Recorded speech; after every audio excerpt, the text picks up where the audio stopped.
Hi friends, welcome to Legal Notes. Today we are discussing the topic of types of contracts. ఈరోజు మనం discuss చేయబోయే topic ఏదైతే ఉందో ఒప్పందాలు ఎన్ని రకాలు టైప్స్ దాని గురించి మనం తెలుసుకోబోతున్నాము. ఎగ్జామ్ పాయింట్ ఆఫ్ వ్యూలో introduction.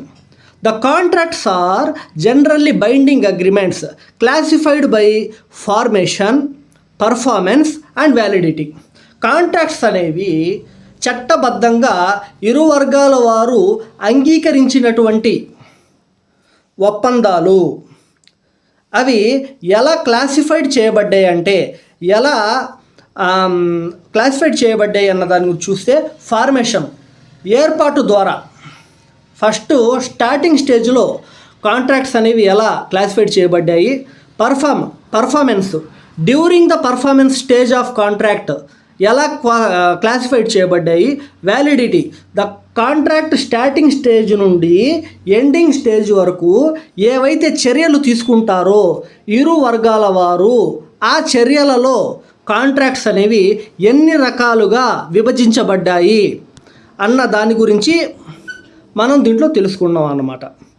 Key types including the express contracts, implied contracts, unilateral contracts, bilateral contracts ఇవన్నమాట. Express, implied, unilateral, bilateral. Express అంటే నలుగురిలో తెలిసే విధంగా కాంట్రాక్ట్ చేసుకుంటే అది ఎక్స్ప్రెస్ కాంట్రాక్ట్ అవుతుంది. Is nothing but openly stated contracts. Implied contracts అంటే మనం అంతర్గతంగా చేసినటువంటి కాంట్రాక్ట్స్ ఏవైతే ఉంటాయో వాటిని ఇంప్లైడ్ కాంట్రాక్ట్స్ అంటారు.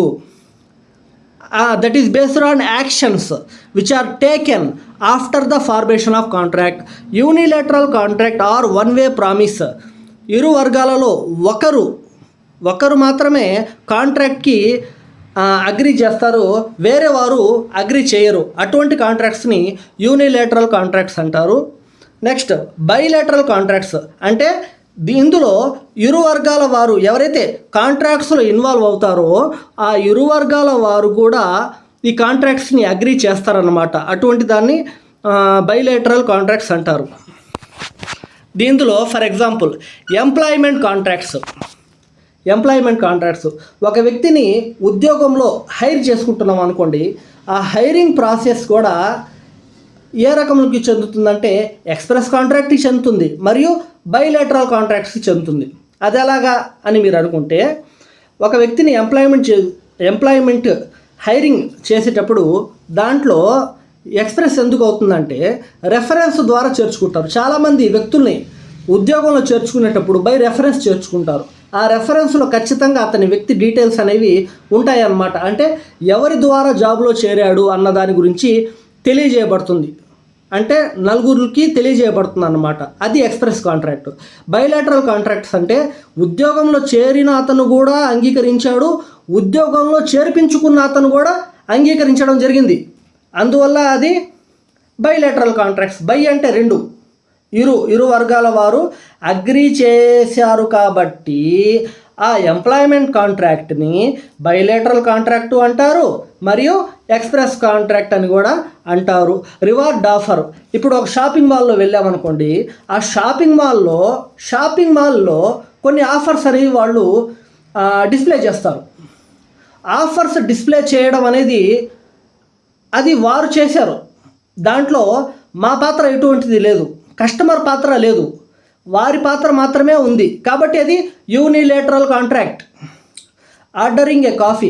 ఒక రెస్టారెంట్లో కాఫీ ఆర్డర్ చేసామనుకోండి, అది మా వ్యక్తిగత విషయం, అందులో నలుగురికి సంబంధించిన విషయం ఏం కాదు, వ్యక్తిగత విషయం. కాబట్టి that is nothing but implied contract. అంటే మోటా విధంగా చూస్తే 3-4 ఎక్స్ప్రెస్, బైలేటరల్ మరియు యూనిలేటరల్ కాంట్రాక్ట్ గురించి మనం తెలుసుకున్నాం పైన. ఇక డీప్లో వెళ్తే టైప్స్ బేస్డ్ ఆన్ ఫార్మేషన్. ఏర్పాటులోనే కాంట్రాక్ట్ స్టార్టింగ్ స్టేజ్లోనే కాంట్రాక్ట్స్ ఎన్ని రకాలుగా విభజించబడతాయి అన్న దాని గురించి డీప్గా చూస్తే, express contract terms are explicitly stated either verbally or in writing. Terms and condition అనేవి ఎక్స్ప్రెస్ కాంట్రాక్ట్లో టర్మ్స్ అండ్ కండిషన్ అనేవి వెర్బల్లీ స్టేటెడ్గా ఉండాలి, ఎక్స్ప్లిసిట్లీ స్టేటెడ్, నలుగురిలో చెప్పాలి అటువంటివి అన్నమాట. For example, a signed lease agreement for an apartment. Express కాంట్రాక్ట్కి ఎగ్జాంపుల్ ఇది. A signed lease agreement for an apartment. ఒక అపార్ట్మెంట్లో ప్లాట్ లీజ్కి తీసుకున్నారనుకోండి, ఆ లీజ్ అగ్రిమెంట్లో సైన్లు చేయాలి. ఎవరు? లీజుకి తీసుకున్న అతను సైన్ చేయాలి, లీజుకి ఇచ్చిన అతను కూడా సైన్ చేయాలి. వారితో పాటు ఎవరు చేస్తారు ఇక్కడ? సాక్షులు కూడా సైన్ చేయాలి. సాక్షులు అంటే పరాయి వారు. ఈ ఇద్దరు కాకుండా పరాయి వారు కూడా సైన్ చేస్తారు కాబట్టి అది నలుగురికి సంబంధించిన విషయం కాబట్టి అది express contract. Next, implied contract. So what is implied contract? The implied contract is formed through the actions or conduct of parties rather than specific words. అంటే కాంట్రాక్ట్ స్టార్టింగ్ స్టేజ్ తర్వాత ఆ కాంట్రాక్ట్ ముగిసినంత వరకు మధ్యలో చేపట్టినటువంటి చర్యలు, మధ్యలో చేసినటువంటి యాక్షన్స్ మరియు ఫాలో అయిన rules and regulations and conditions, దాని ద్వారా ఏర్పడిన కాంట్రాక్ట్స్ ఏవైతే ఉంటాయో దాన్ని ఇంప్లాయిడ్ కాంట్రాక్ట్ అంటారు. For example, ordering food at restaurant implied you will pay for it. అంటే వ్యక్తిగతమైన విషయం. Implied contract is nothing but వ్యక్తిగతమైన విషయం. అంటే ఒక రెస్టారెంట్లో వెళ్ళాము, రెస్టారెంట్లో మనం ఫుడ్ ఆర్డర్ చేసాము, ఆ ఫుడ్ మాకు డెలివరీ ఇచ్చారు, మనం అతనికి పే చేసేయాలి. That is nothing but implied contract. ఈ ఇంప్లాయిడ్ కాంట్రాక్ట్లో వేరే ఎవరి యొక్క చర్యలు దీంట్లో ఇన్వాల్వ్ కాలేదు. జస్ట్ ఎవరైతే వ్యక్తిగతంగా ఆర్డర్ చేసుకున్నారో వాళ్ళ పేమెంట్ వాళ్ళు ఇచ్చుకున్నారు అనమాట. That is implied contract. Next, quasi contract. Quasi contract అంటే a court imposed obligation to prevent one party from unfairly benefiting at the expense of other party.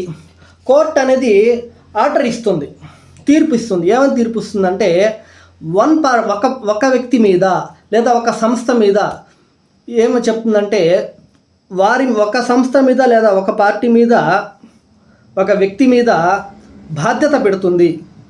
నీ వల్ల ఒకరు నష్టపోకూడదు లేదా ఒకరు పెట్టిన ఖర్చు వల్ల నువ్వు బాగుపడకూడదు అని ఇస్తుంది. ఎగ్జాంపుల్లో అర్థం చేసుకుంటే మనం, for example, A unconscious person receiving emergency medical services, emergency care is obligated to pay for the services. ఒక స్పృహ కోల్పోయిన వ్యక్తి ఎవరైతే ఉంటారో అతనిని హాస్పిటల్లో జాయిన్ చేస్తారు. చూసిన వ్యక్తి ఎవరైనా జాయిన్ చేస్తారు. జాయిన్ చేసిన తర్వాత అతను స్పృహ మళ్ళీ యథాస్థితికి వచ్చిన తర్వాత, అతను లేచిన తర్వాత అతనికి సంబంధించిన మెడికల్ ఫీజు ఎవరు కడతారండి? ఎవరైతే హాస్పిటల్లో జాయిన్ చేశారో వారు కడతారా, లేదా ఈ స్పృహ కోల్పోయి మళ్ళీ యథాస్థితికి వచ్చిన వ్యక్తి కడతారా అంటే ఖచ్చితంగా స్పృహ కోల్పోయి మళ్ళీ కోలుకున్న వ్యక్తి మాత్రమే కట్టాలి. అంటే తీసుకొచ్చి జాయిన్ చేసినందుకు ఇతను కట్టాలి అని ఇతని మీద అన్యాయంగా ఖర్చు పెట్టకూడదు. ఆ ఖర్చు, ఇతను పెట్టే ఖర్చు వల్ల అతను బాగుపడకూడదు. That is nothing but quasi contract. Next, e contracts these are the agreements created and executed online via e-commerce. For example, ఇవి ఆన్లైన్లో ఉంటాయన్నమాట ఈ agreements, contracts. Clicking I agree the terms and services on the website. ఒక వెబ్సైట్లో వెళ్ళినా, ఒక యాప్లో మనం డౌన్లోడ్ చేసిన యాప్లో వెళ్ళినా కానీ ఫస్ట్ మనం చూపించే డిస్ప్లే ఏంటి? The terms and conditions accept చేస్తున్నారా లేదని చూపిస్తారు. మనం ఖచ్చితంగా అది యాక్సెప్ట్ చేయాలి. That is nothing but e contract. అంటే ఆన్లైన్లో జరిగే కాంట్రాక్ట్స్ అన్నమాట ఇవి. This are the based on formation, ఏర్పాటులోనే ఉన్నటువంటి టైప్స్ ఇవి. ఏం టైప్స్? ఏర్పాటులోనే ఉండే types express contract, implied contract, quasi contract, e contract. ఇవి based on formation. Next, second stage, types based on obligation and performance. ఈ టైప్స్ ఏంటంటే బాధ్యత, ఆబ్లిగేషన్ ఈజ్ నథింగ్ బట్ బాధ్యత. పర్ఫార్మెన్స్ అంటే కాంట్రాక్ట్ స్టార్ట్ అయిన తర్వాత నుండి ఇరు వర్గాల వారు కాంట్రాక్ట్ని ఎలా పర్ఫామ్ చేశారు అన్న దాని గురించి తెలియజేసేటువంటి కాంట్రాక్ట్స్ ఏవైతే ఉంటాయో వాటిని బేస్ చేసుకుని వచ్చినటువంటి కాంట్రాక్ట్స్ని ఈ కాంట్రాక్ట్స్ కొలువలో మనం తీసుకోవచ్చు. అవేంటంటే first one bilateral contract. By అంటే ఇరువురు, ఇరువురు అన్నమాట, ఇద్దరు. Bilateral contract A promise for promisee exchange both parties have obligation. ఇరు వర్గాల వారు ఎవరైతే ఉంటారో అంటే సేల్ అండ్ పర్చేస్లో మనం చూస్తే for example A car buyer promises to pay money and the seller promises to transfer the title. ఒక కార్ని ఒక అతను అమ్మాలి అనుకున్నాడు. ఎవరికి? బీకి అమ్మాలనుకున్నాడు కారు. బి ఏం చేయాలి? అతను చెప్పిన అమౌంట్ డబ్బులు అతనికి పే చేయాలి. అనే అతను కారుకి సంబంధించిన టైటిల్ అతనికి ట్రాన్స్ఫర్ చేయాలి. ఈ రెండు జరగాలి. అంటే ఇరు వర్గాల వారు వారి యొక్క పర్ఫార్మెన్స్, ఇక్కడ మనం పైన చూస్తున్నాం బేస్డ్ ఆన్ పర్ఫార్మెన్స్ అంటే పర్ఫార్మెన్స్ వారి ఇరువుల మధ్య పర్ఫార్మెన్స్ అనేది దాని మీద ఈ బైలేటరల్ కాంట్రాక్ట్ అనేది ఆధారపడి ఉంది. ఇద్దరు వారి యొక్క పర్ఫార్మెన్స్ సరిగ్గా చేస్తే అది bilateral contract. Next unilateral contract a one way promise where one party promises something in exchange for specific act by another party. ఒక వ్యక్తి ప్రామిస్ చేస్తాడు అనదర్ పార్టీకి. ఏమని చేస్తాడు? ఏదో ఒకటి ఆశించే చేస్తాడు కదా. ఎదుటి వ్యక్తి ద్వారా ఏదో ఒకటి ఆశించే ఇతడు అనేది ప్రామిస్ చేస్తాడు అన్నమాట. అటువంటిది అంటే ఇతను ప్రామిస్ చేశాడు, అతను అంగీకరించలేదు. అటువంటి కాంట్రాక్ట్స్ యూనిలేటరల్ కాంట్రాక్ట్స్ అంటారు. For example a lost pet poster offering a reward for finding the pet.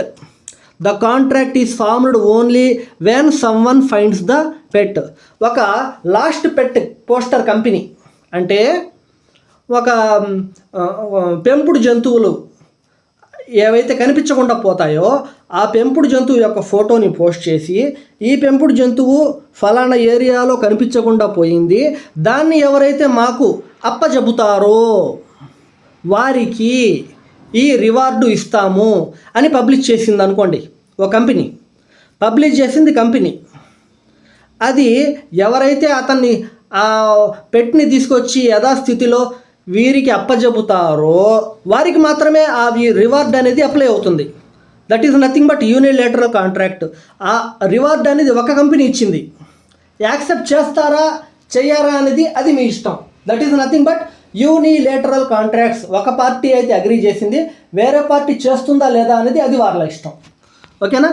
Next executed contract. Both parties have fully performed their obligations.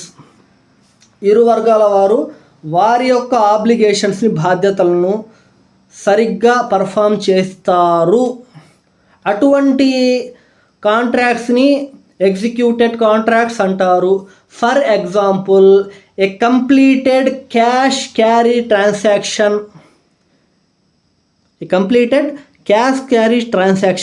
ఎగ్జిక్యూటరీ contract a complete cash carry transaction అంటే ఒక వ్యక్తి పూర్తి డబ్బులు ల్యాండ్కి సంబంధించినవి వేరే వ్యక్తికి ఇచ్చేశాడు. ఆ ల్యాండ్ కూడా ఇతను ట్రాన్స్ఫర్ చేశాడు టైటిల్. అంటే అది ఎగ్జిక్యూట్ అయిపోయింది. ఇరు వర్గాల వారు సమ్మతించారు. అతనికి రావాల్సినది అతనికి పోయింది, ఇతనికి రావాల్సింది ఇతనికి వచ్చింది. That is nothing but executed contract. Next side heading executory contract. A contract where one or both parties still have obligation to perform. ఒక కాంట్రాక్ట్లో వన్ ఆర్ బోత్ పార్టీస్ వాళ్ళ యొక్క బాధ్యతలను పర్ఫామ్ చేయడానికి ఇంకా టైం ఉంది, చేస్తున్నారు. అంటే ఇరు వర్గాల వారు కాంట్రాక్ట్ని పూర్తి చేయలేదు, ఆన్ ప్రోగ్రెస్లో ఉంది కాంట్రాక్టు. అటువంటి కాంట్రాక్ట్ని ఎగ్జిక్యూటరీ కాంట్రాక్ట్ అంటారు. For example a contract for services rendered next month. Contract services అయితే మీకు ఇస్తాము. ఎటువంటి దేనికి సంబంధించిన సర్వీసెస్? ఎవరికి ఎటువంటి రిక్వైర్మెంట్ ఉంటే ఆ సర్వీసెస్ మేము అతనికి ప్రొవైడ్ చేస్తాము. కానీ నెక్స్ట్ మంత్ వచ్చే నెలలో అటువంటి కాంట్రాక్ట్స్ అనమాట.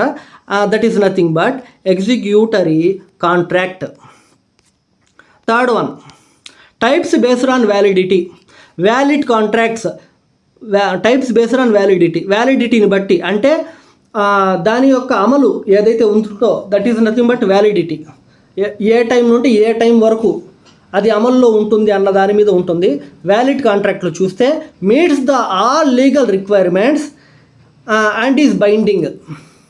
అంటే ఏ కాంట్రాక్ట్ అయితే లీగల్గా అన్ని రిక్వైర్మెంట్ని మీట్ అవుతుందో అటువంటి కాంట్రాక్ట్ని వ్యాలిడ్ కాంట్రాక్ట్ అంటారు. Next void contract. Void contract, a contract that is not legally enforceable from the beginning. Contract ఏర్పాటు చేయబడినప్పటి నుండి ఏ కాంట్రాక్ట్ అయితే లీగల్లీ నాట్ ఎంఫోర్సబుల్, అంటే చట్టబద్ధంగా లేనటువంటి కాంట్రాక్ట్ స్టార్టింగ్ నుండి ఏదైతే ఉంటుందో that is nothing but void contract. For example, a contract that requires breaking the law. చట్టాన్ని ఏదైతే అతిక్రమిస్తుందో కాంట్రాక్ట్, అటువంటి contract is called as void contract. Next, voidable contract, the contract that can be invalidated by one party. For example, contract signed under duress or by the minor. అంటే రద్దు చేయడానికి అర్హమైన contracts ఒక party ద్వారా. For example, ఇరు వర్గాల వారు ఒక కాంట్రాక్ట్లో ఉన్నారు, అందులో ఒకరు మైనర్ అనుకోండి. మైనర్ ద్వారా వితౌట్ గార్డియన్ లేకుండా మైనర్ ద్వారా చేసినటువంటి కాంట్రాక్ట్ ఏదైతే ఉంటుందో that is nothing but voidable contract. Next, unconscionable contract, a contract so unfair that is oppressive and generally not enforceable by courts. అన్యాయంగా, అన్కాన్షనబుల్ అంటే మరీ అన్యాయంగా ఉన్నటువంటి కాంట్రాక్ట్స్ ఉంటాయి. ఫర్ ఎగ్జాంపుల్, నువ్వు ఈ ప్రోడక్ట్ నాకు ఇంత డెలివరీకి ఇవ్వకపోతే నీకు 100 కొరడా డబ్బులు కొడతాను అని ఒక కాంట్రాక్ట్ రాసుకున్నాడు అనుకోండి, దట్ ఈజ్ నాట్ ఎంఫోర్సబుల్ ఎట్లా. అటువంటి కాంట్రాక్ట్స్ అంటే కోర్టు కూడా వాటికి అనుమతి ఇవ్వదు. Next, last one, common business contracts. Example, non disclosure agreement, NDA, non disclosure agreement. Protect the confidential information shared between the parties. ఇరు వర్గాల మధ్య జరిగినటువంటి కాంట్రాక్టు, ఆ కాంట్రాక్ట్లో ఏవైతే కాంట్రాక్ట్లో ప్రామిసెస్ తీసుకున్నారో ఆ ప్రామిసెస్ మరియు కంపెనీ యొక్క కాన్ఫిడెన్షియల్ ఇన్ఫర్మేషన్ని బయట పెట్టకూడదు అని కూడా కాంట్రాక్ట్ అని చేసుకోవచ్చు. అంటే మన కంపెనీలో ఉన్నటువంటి కాన్ఫిడెన్షియల్ ఇన్ఫర్మేషన్ ఏదైతే ఉంటుందో డేటాబేస్కి సంబంధించింది, ఆ డేటాబేస్కి సంబంధించిన ఇన్ఫర్మేషన్ కూడా బయటకు వెళ్ళకూడదు, మన మధ్యనే ఉండాలి అని కూడా కాంట్రాక్ట్ చేసుకుంటారు కంపెనీస్లో. Last, licensing agreement allows another party to use the intellectual property such as trade mark, software in exchange for royalties. అంటే లైసెన్సింగ్ అగ్రిమెంట్స్ అనమాట. ఒకరి యొక్క ఇంటలెక్చువల్ ప్రాపర్టీ, ఒకరి యొక్క ట్రేడ్ మార్క్, ఒకరి యొక్క సాఫ్ట్వేర్ని వేరే వారికి కూడా అమ్మొచ్చు, వారు కూడా దాన్ని వినియోగించవచ్చు. దానికి లైసెన్స్ కావాలి. That is nothing but licensing agreement. అంటే లైసెన్సింగ్ అగ్రిమెంట్ ద్వారా ఒకరి యొక్క ఇంటలెక్చువల్ ప్రాపర్టీస్ని, ఒకరి యొక్క మ్యూజిక్ని, ఒకరు క్రియేట్ చేసినటువంటి సాఫ్ట్వేర్ని ఎక్స్చేంజ్ చేసుకోవచ్చు. That is nothing but licensing agreement. Indemnity agreement, a contract where one party agrees to compensate the another for specific financial losses and damages. Indemnity contract is nothing but అదనమాట. అంటే ఒక కాంట్రాక్ట్లో court అనేది order ఇస్తుంది అనమాట, నష్టపరిహారం వేరే అతనికి ఇవ్వు, ఎందుకంటే నీ వల్ల అతను లాస్ అయ్యాడు కాబట్టి you have to pay the compensation to that party. అంటే అతనికి నీ వల్ల జరిగిన లాస్ వల్ల అతనికి నువ్వు కంపెన్సేట్ చేయాలి. అదండి మనం ఈరోజు డిస్కస్ చేసినటువంటి టాపిక్ టైప్స్ ఆఫ్ కాంట్రాక్ట్. చాలా డెప్త్గా డిస్కస్ చేశాము, ప్రతి పాయింట్ని కూడా షార్ట్ కట్ వేలో డీప్గా డిస్కస్ చేశాము.